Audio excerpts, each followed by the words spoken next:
Hollywood loves making money look glamorous, dangerous, or downright shady. But how much of it is actually true? From ruthless Wall Street sharks to genius investors predicting market crashes, movies make finance seem like a thrilling game of power and deception. But is that how the real world works? Do hedge funds always play dirty? Can one rogue trader really bring down an entire bank? Today, we're breaking down the biggest money myths in movies, exposing what's real, what's exaggerated, and what's complete fiction. Get ready to see your favorite financial films in a whole new light. Let's dive in.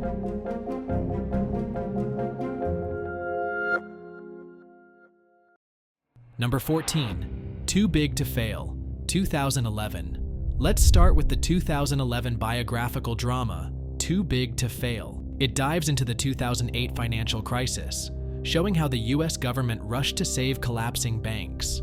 The movie paints a dramatic picture of top officials scrambling to prevent total economic collapse, focusing on Treasury Secretary Henry Paulson and Federal Reserve Chairman Ben Bernanke as they bail out financial giants. But let's clear up some myths. First, the film makes it seem like a handful of powerful men saved the economy by throwing money at the problem. But the reality was that the $700 billion TARP bailout helped stabilize the banks. But it didn't directly help millions of struggling Americans who lost homes, jobs, and savings. While banks got bailed out, regular people got foreclosed on, and over 10 million homes were lost between 2006 and 2014. Then there's the idea that these banks were too big to fail, meaning if they collapsed, the economy would be destroyed. While it's true their failure would have caused massive economic damage, the idea that these firms were helpless victims of bad luck is false. Banks like Lehman Brothers and AIG took reckless risks with toxic mortgage-backed securities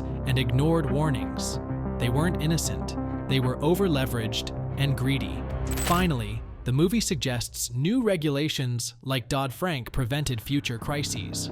While it did add protections, big banks are still powerful and financial crashes can still happen. Number 13. Jerry Maguire, 1996. In this film, Tom Cruise plays a sports agent who has a sudden crisis of conscience and leaves his lucrative job to start his own firm. The famous line, "Show me the money," has become synonymous with the idea of glamorous sports deals and wealthy, high-profile clients. While it sure is an iconic movie, the financial truth behind the scenes is far less dramatic. The biggest myth here is the idea that sports agents are always rolling in the dough, pulling in big commissions from every flashy deal. Some agents indeed make millions from superstar athletes, but most agents work with athletes across all levels, and the financial reality can be far less glamorous. In fact, only a small percentage of athletes ever reach the multi-million-dollar contracts we see in the movies. The majority of agents spend years building relationships, taking a low cut from smaller deals, and living on commission that fluctuates. Hard work and networking are the real keys to success, not the occasional huge payday. Another myth is that a sports agent's life is filled with glamour. Sure, there are some high-stakes moments and luxury perks in the industry, but the film glosses over how competitive, stressful, and uncertain it can be. Agencies deal with constant negotiation, player egos, and the pressure to find new talent. And unlike in the movie, most agents don't get to enjoy their million-dollar payday every day. So, while Jerry Maguire makes sports agent life look exciting, the real financial journey is much more gritty, unpredictable, and long-term. Number 12. Billions, 2016. The 2016 drama series, Billions, makes high finance look like a battlefield where hedge fund billionaires and government prosecutors go to war.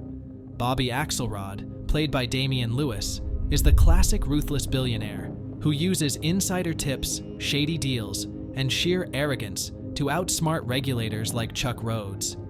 It's a world where power means bending the rules, and money is just a tool for control. But how much of this is real? Let's break down the myth. All hedge fund billionaires are corrupt masterminds playing a rigged game. Sure, financial scandals happen, like the case of Bernie Madoff, who executed the largest Ponzi scheme in history by defrauding thousands of investors. But hedge funds aren't all illegal gambling dens. The reality is that most hedge funds operate within legal limits, using data analysis, algorithms, and research, and not just insider tips. I'm not saying that it doesn't happen at all. Insider tips are very real, but not that common when big investment decisions are being made. The idea that every billionaire is using illegal tricks is exaggerated. In fact, real-life hedge fund managers like Ray Dalio of Bridgewater Associates and Ken Griffin of Citadel run firms under strict regulatory oversight, dealing with compliance officers and SEC rules. If they got caught in illegal activity, the consequences would be massive. Just look at what happened to SAC Capital. It was shut down and fined $1.8 billion for insider trading in 2013. Another thing Billions gets wrong is the speed and drama of these financial moves. In the show, billion-dollar decisions happen in minutes, with phone calls and whispered deals changing the game instantly. But in reality, markets may move fast, but big plays take time. Even major hedge funds spend months researching trades, analyzing risk, and getting legal approvals before making a move. So, while Billions is an insanely fun watch, it paints finance as a non-stop, cutthroat chess game where billionaires always win. In reality, hedge funds do fail, regulators do crack down, and making money legally takes more than just guts. It takes patience, strategy, a whole lot of math, and some solid luck so that you won't get caught. Number 11. The Laundromat, 2019. There's something about money laundering that makes Hollywood obsessed. The Laundromat takes on one of the biggest financial scandals in history, the Panama Papers, and turns it into a flashy, fast-paced exposé of offshore accounts, shell companies, and corrupt billionaires. Starring Meryl Streep, Gary Oldman, and Antonio Banderas, the movie dives into the world of financial loopholes, but let's be honest, it makes it look way more chaotic than it really is. The myth here is that money laundering is all about sneaky villains, moving bags of cash and hiding fortunes in secret offshore accounts. While offshore banking is real and widely practiced, the 11.5 million leaked documents of the Panama Papers exposed how the rich avoid taxes. But then again, it's not just bad guys hiding stolen money. Many offshore accounts are legal and used for asset protection or business operations across countries. The illegal part here is the shell companies, which are fake businesses created to move dirty money without raising red flags. Real money laundering is a numbers game, using fake transactions, real estate purchases, or even art sales. Yes, a $100 million painting can be a laundromat for the ultra-rich. One more thing that this movie exaggerates is how easily the corrupt could get away with it. Sure, loopholes exist, but why do you think billionaires love the Cayman Islands? But authorities do crack down. Just ask Paul Manafort, former Trump campaign chairman, who got caught funneling millions through offshore accounts and ended up with a 7.5-year prison sentence. Even Mossack Fonseca, the firm at the heart of the Panama Papers, collapsed under pressure. And let's talk about the drama. In The Laundromat, fraud is exposed through personal revenge, big speeches, and dramatic twists. The reality is that whistleblowers and investigative journalists spent years piecing together data. The biggest takedown wasn't a single courtroom moment. It was an entire industry scrambling to cover its tracks. So, while The Laundromat is a fun crash course in offshore money games, the truth is less Hollywood and more spreadsheets, shell companies, and slow, painstaking investigations. Number 10. The Big Short, 2015.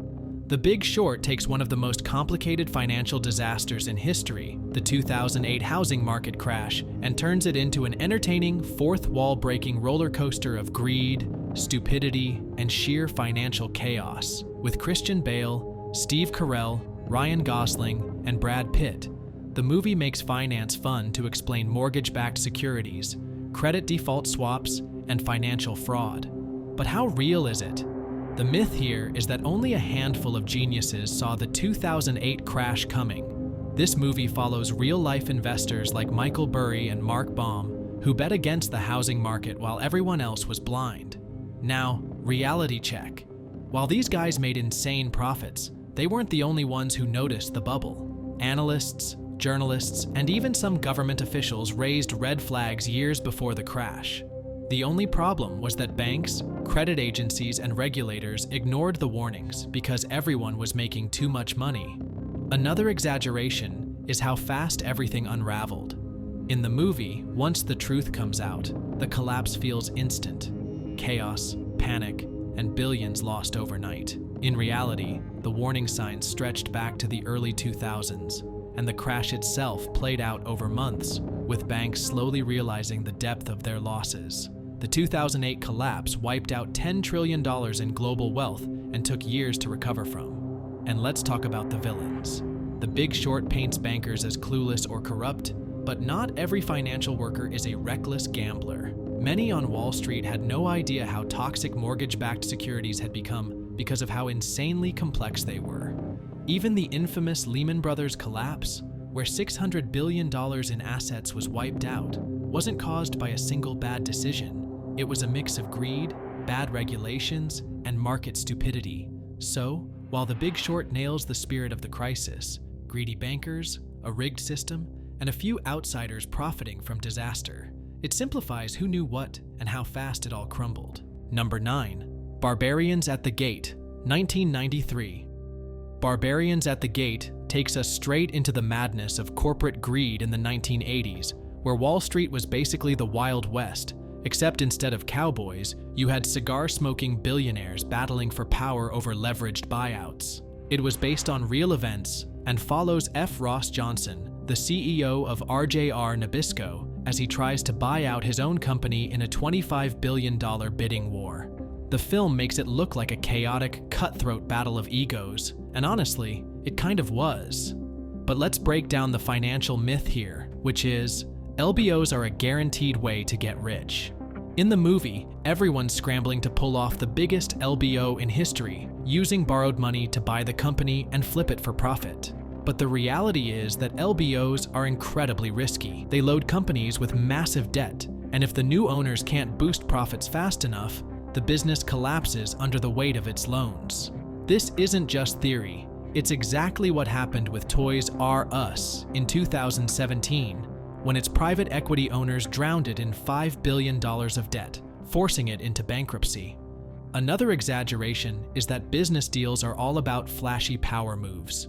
Sure, Barbarians at the Gate makes corporate takeovers look like a poker game where the biggest bluff wins.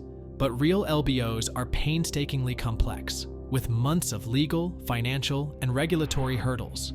The real winner of the Nabisco deal was Henry Kravis of KKR, who outmaneuvered Johnson and took control.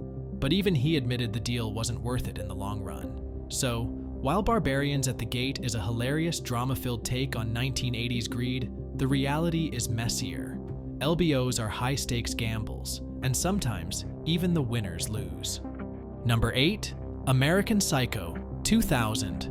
American Psycho takes us deep into the twisted, materialistic world of the 1980s Wall Street elite, where Patrick Bateman, played by Christian Bale, spends his days flexing his expensive suits and his nights committing horrific acts. The movie is a psychological dive into greed, vanity, and violence, but the financial tropes are just as telling. Bateman, a wealthy investment banker, spends more time obsessing over his image and status than actually doing anything related to finance. But is this portrayal of Wall Street accurate? Let's dissect it.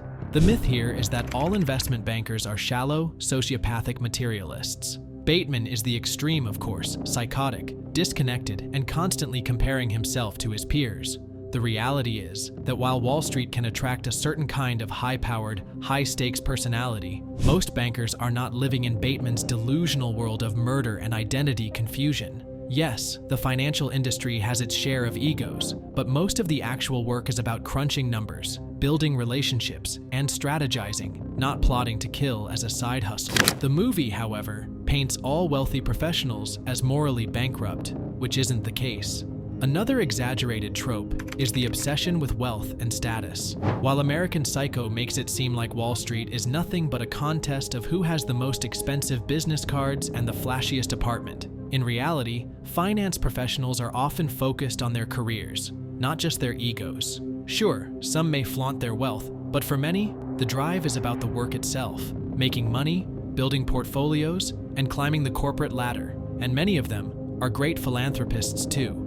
In the movie, Bateman's obsession with small details like name brands and luxury items is, well, a little too exaggerated. In real life, a lot of finance professionals have minimalist tastes and prefer spending on investments rather than extravagant goods. Number 7. Glengarry Glen Ross, 1992. Glengarry Glen Ross is the ultimate drama about real estate salesmen desperate to keep their jobs and earn their commission, even if it means playing dirty. The film, based on David Mamet's play, brings the cutthroat world of sales tactics, desperation, and ruthless competition to life.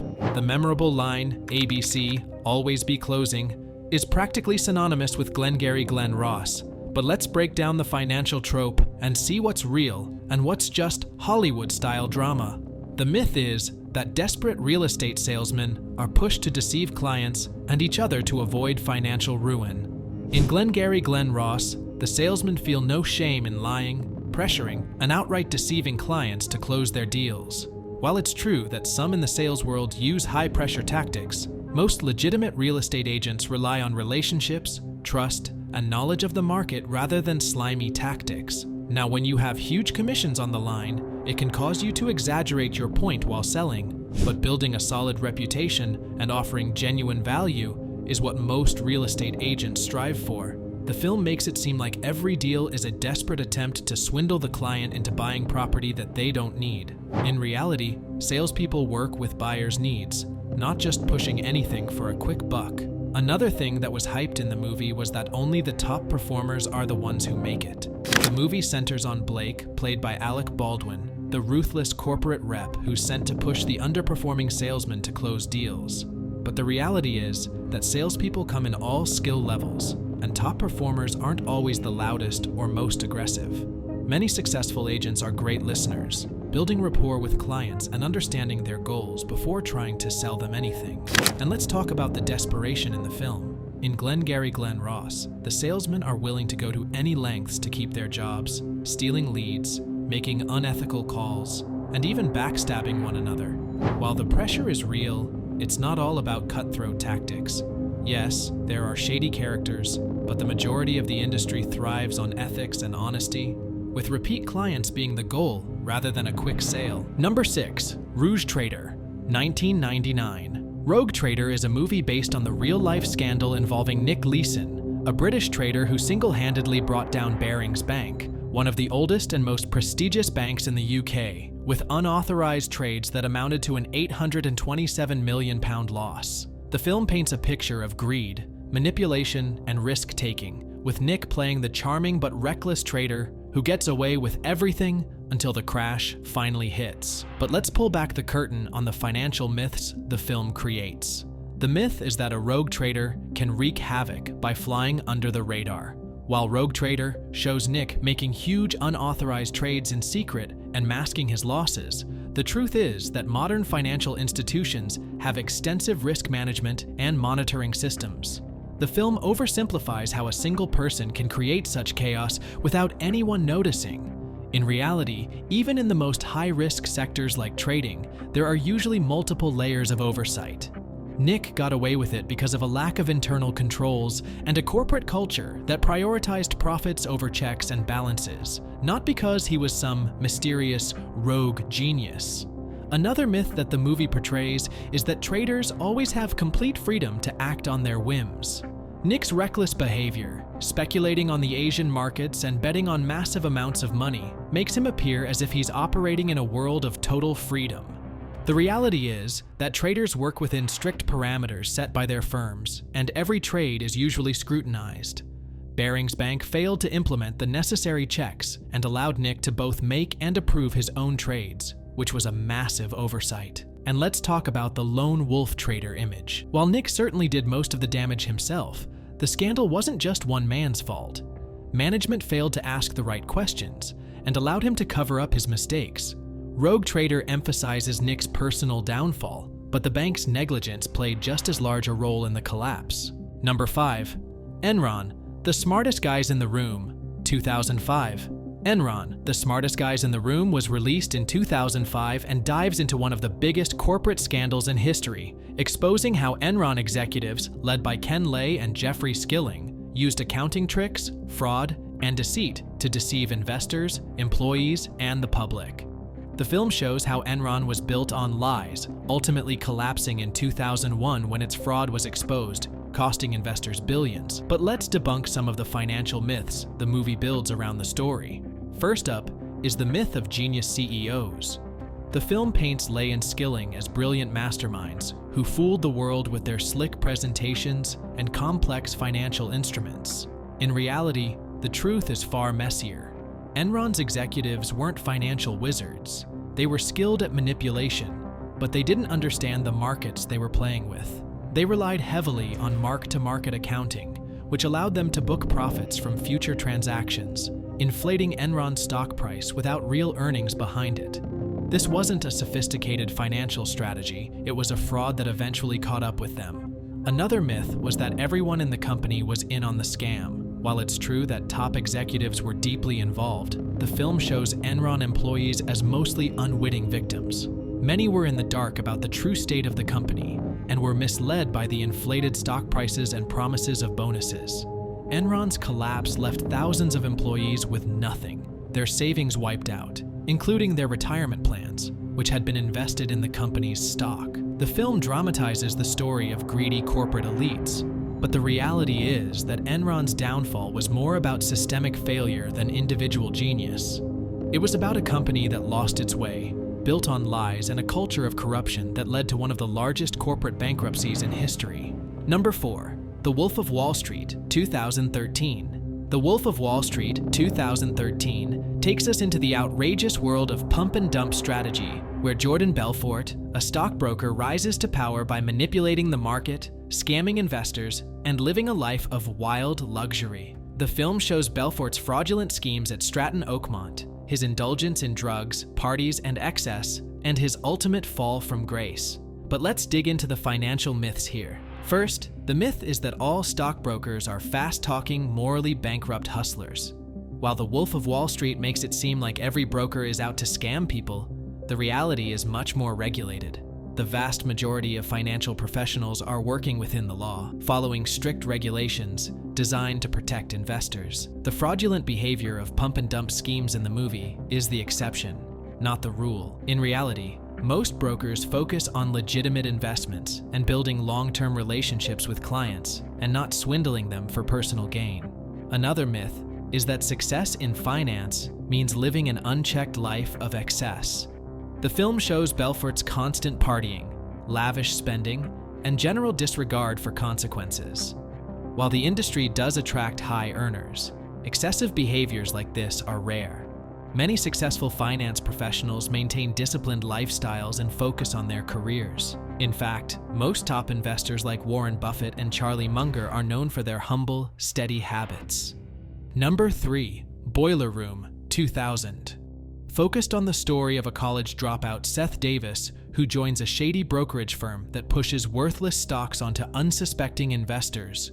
Boiler Room gives us a gritty look into the world of high-pressure stockbrokers. The film presents an image of stockbrokers as slick, fast-talking salespeople who will do anything to make a sale. But let's break down the financial myths and see what's real. They've portrayed the myth that all stockbrokers are pushy and dishonest and sell worthless stocks with aggressive tactics, chasing fast riches at the expense of ethics. While Boiler Room shows the characters using high-pressure tactics to sell penny stocks, the reality is that most stockbrokers work within highly regulated environments.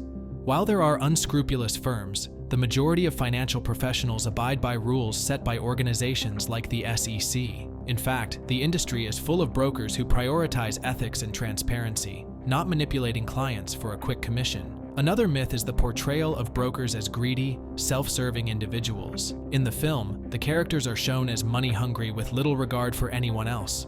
But most brokers in reality are focused on building long-term relationships with clients, offering advice, and helping them make informed financial decisions. The high earnings in the movie are exaggerated for drama because most brokers earn based on commission. But it's not always about scamming people. It's about the trust you build over time. Listen, I'm curious. Why can't you sell me any more than that? Well, we like to establish a relationship with our clients on something small. That sounds good. Give me the 2,000 shares. Done. Done and done. Number 2. Margin Call, 2011. The 2011 movie, Margin Call, takes us behind the scenes of a major investment firm on the brink of collapse during the 2008 financial crisis. The film follows a young risk analyst, Peter Sullivan, who uncovers the firm's massive exposure to risky mortgage-backed securities and the ensuing financial meltdown. Here we see a picture of a cutthroat, high-stakes world. But let's break down some of the financial myths it portrays. First, the movie makes it seem like everything hinges on one shocking discovery. The myth here is that investment firms can collapse overnight due to a single bad move. In reality, the 2008 collapse was a long time coming. It wasn't one bad move that sent everything into chaos. The crash was years in the making, with banks over-leveraging and taking on risky investments in housing. Margin Call simplifies this into a single moment of panic. But the reality is that it was a systemic failure of the financial system over time. The film also shows the firm's higher-ups scrambling to react once they understand the crisis. Why doesn't somebody tell me what they think is going on here? Mr. Tull, as I mentioned earlier, if you compare the figure at the top of page 13... Jared, it's a little early for all that. Just speak to me in plain English. But in truth, many of these companies didn't fully realize the risks of their positions until it was too late. They were so deep in risky derivatives and mortgage-backed securities that they couldn't see how fragile everything really was. So while the characters in Margin Call seem to suddenly grasp the magnitude of their actions, most firms involved were already in over their heads long before. Lord knows we've relied enough on Mr. Sullivan tonight. What do you have for us? Lastly, the film paints executives as ruthless, making decisions based on pure profit. But it wasn't all cold calculations. Many people were genuinely caught off guard by how fast everything unraveled. The movie makes the crisis seem like a cold, calculated decision, but the truth is more about misunderstanding and poor risk management on a massive scale. Number 1, Wall Street, 1987. One finance movie every professional should consider seeing is none other than 1987 Wall Street. It introduced us to Gordon Gekko, the iconic, greedy, manipulative stockbroker who famously declares, "Greed is good." The film, which follows the rise and fall of a young trader, Bud Fox, depicts Wall Street's cutthroat culture during the 1980s. It's filled with high-stakes deals, insider trading, and the lure of fast wealth. But let's look beyond the flashy suits and big bonuses and see what's true and what's pure myth. First, the myth of insider trading as the path to success.